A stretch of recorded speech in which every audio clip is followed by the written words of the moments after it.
அன்பு நண்பர்களே, அனைவருக்கும் அன்னை சமையல் உமாவின் அன்பான வணக்கங்கள். இன்னைக்கு அன்னை சமையலில் பார்க்க போகிறது காலிஃப்ளவர் சில்லி.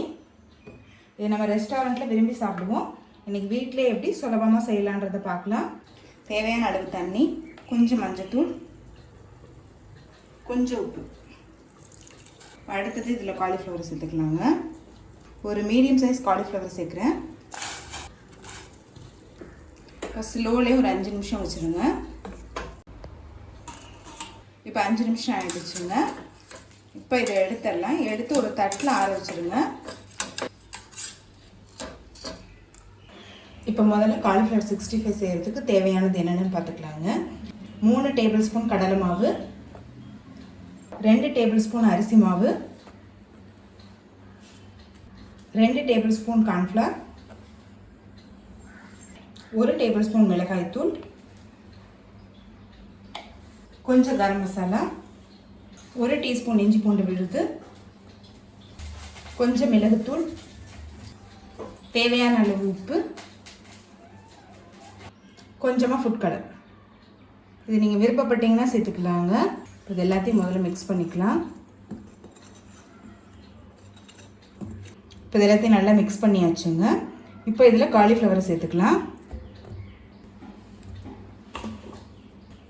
இப்போ இது எல்லாத்தையும் நல்லா மிக்ஸ் பண்ணிக்கலாங்க.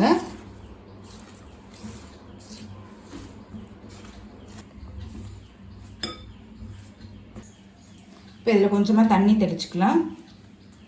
கொஞ்சமாக தெளிச்சிங்கனாலே போதும்.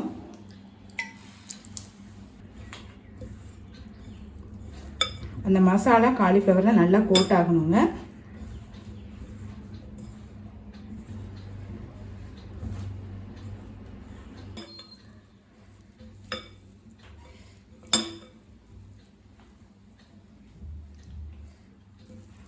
நல்ல மசாலா எல்லா இடத்துலையும் காலிஃப்ளவரில் நல்லாவே கோட் ஆகிருக்கு. தேவைப்பட்டுச்சுன்னா நீங்கள் கொஞ்சமாக தண்ணி சேர்த்துக்கோங்க. இப்போ காலிஃப்ளவரை பொரிக்க ஆரம்பிச்சிடலாம். எண்ணெய் நல்லாவே சூடாகிடுச்சு. இப்போ நம்ம காலிஃப்ளவர் போட்டு பொரிக்க ஆரம்பிச்சிடலாம்.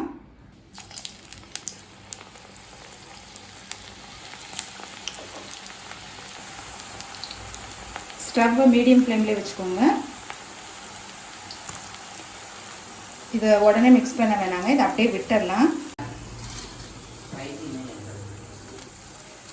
இப்போ காலிஃப்ளவர் பாருங்கள், கலர் நல்லாவே மாறி இருக்கு.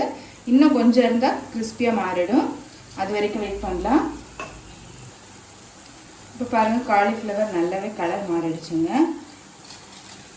சத்தமும் பார்த்தீங்கன்னா நல்லா அடங்கிடுச்சு. இது பார்க்கும்போது தெரியும் நல்லா கிறிஸ்பியாக இருக்குது. இதை நீங்கள் இப்படியே கூட சாப்பிடலாம்.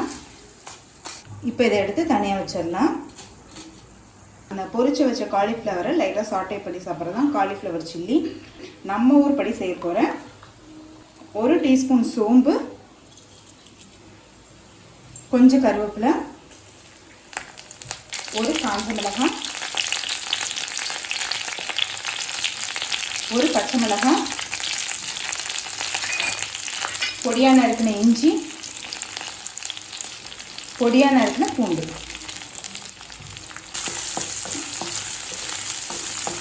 ஹோட்டலில் வேறு மாதிரி இருக்கும். இது இப்போ நம்ம ஊர் சமையலுக்கு ஏற்ற மாதிரி நான் கொஞ்சம் சேஞ்சஸ் பண்ணியிருக்கேன்.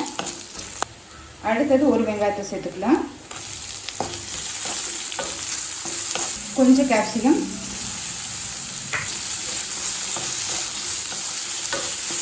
ஒரு டீஸ்பூன் மிளகாய்த்தூள், 1/2 டீஸ்பூன் கரம் மசாலா, கொஞ்சம் உப்பு. ஏற்கனவே காலிஃப்ளவரில் உப்பு இருக்குங்க. இப்போ நம்ம சேர்க்குறது வெங்காயம், கேப்சிகம் இந்த இதுக்காக மட்டும்தான் சேர்க்குறோம். 1 டேபிள் ஸ்பூன் டொமேட்டோ சாஸ் எடுத்துக்கலாம். கொஞ்சம் மிளகுத்தூள். டொமேட்டோ சாஸ் சேர்த்து லேசாக வதக்கினீங்கன்னா போதும்.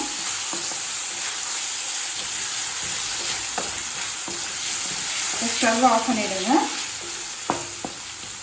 நம்ம பொரிச்சு வச்சிருக்க காலிஃப்ளவர் இதில் சேர்த்துக்கலாங்க. முக்கால்வாசி தாங்க சேர்க்குறேன், ஃபுல்லாக சேர்க்கல. கொஞ்சம் கொத்தமல்லி. இப்போ நல்லா மிக்ஸ் பண்ணிக்கலாம். ஸ்டவ் ஆஃப் பண்ணிவிடுங்க.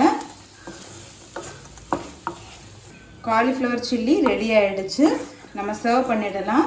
இப்போ சுவையான கோபி சில்லி ரெடி ஆகிடுச்சுங்க. ரெசிபியை ட்ரை பண்ணி பாருங்கள், கண்டிப்பாக உங்களுக்கே பிடிக்கும். ரெசிபி பிடிச்சிருந்ததுன்னா வீடியோவை லைக் பண்ணுங்கள், கமெண்ட் பண்ணுங்கள், ஷேர் பண்ணுங்கள். இது வரைக்கும் அன்னை சமையல் சேனலை சப்ஸ்கிரைப் பண்ணாதவங்க சப்ஸ்கிரைப் பண்ணுங்கள். தேங்க்யூ.